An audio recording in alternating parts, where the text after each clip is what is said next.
Einstein said, "Look deep into nature and you will understand everything better." This statement, even though simple, has an overarching truth. The truth of the wild being our home, our origin, our birthplace as a species, yet we forget this perspective as we become more automated by our materialistic world.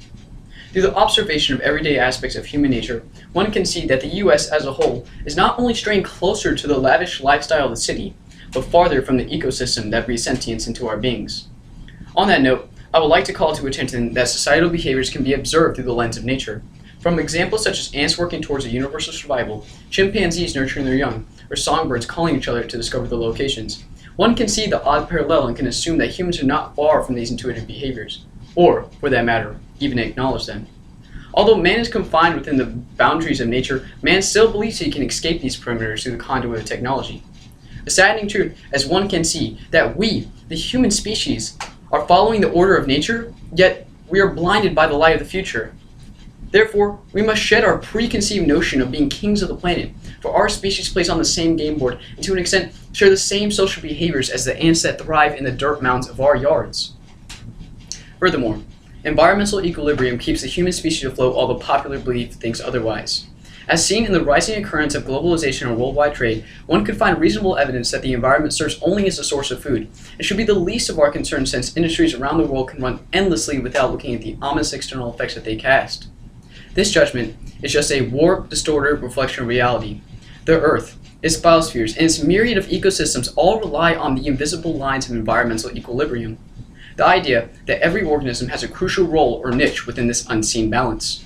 Biosphere ballooning, a term used to describe the interruption of an invasive species in an environment, can not only lead to environmental turmoil, but to the destruction of a native species or whole indigenous populations. So if man, who was confined and created by the environment, was to be in the wake of a biosphere ballooning incident, could humans not also risk extinction? It would seem rational to assume this idea since the food we eat is from nature and our survival is based on the survival of other organisms. Another striking truth that entails that humans need a deeper connection to nature, for this relationship can not only be used as a tool of knowledge, but survival as well. For likewise, man is trapped within the laws and state of nature.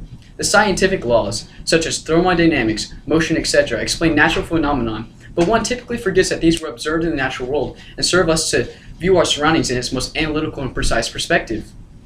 We are forced to follow them. They are the set boundaries in which all life is controlled by and are inescapable. In a political view, man's natural state of nature, as John Locke said in his second treatise, was a simplistic idea that questioned what freedom was and set up the limitations and freedoms we have the right to exercise in our government today. Both ideas, in starkly different fields, are derived from the wild, the land that humans see as foreign and alien to themselves as a new planet. Yet humans are so tightly held in nature's grasp that they are clouded in the illusion of its suffocation. Ultimately, humans, even though blinded, are trapped in the cage that nature has intended for them. Just like that of a zoo, we, the human species, are the animals, and our caretaker is nature, with the omniscient power to preserve or destroy us. So instead of finding new ways to escape this box, rather, we should focus our efforts in understanding the workings and conditions within it. Thus, it should be our civic duty to not only live in harmony in this theoretical cage, but to learn from it as well, in order to soothe, befriend, and aid the caretaker that holds the threads of our existence. Thank you.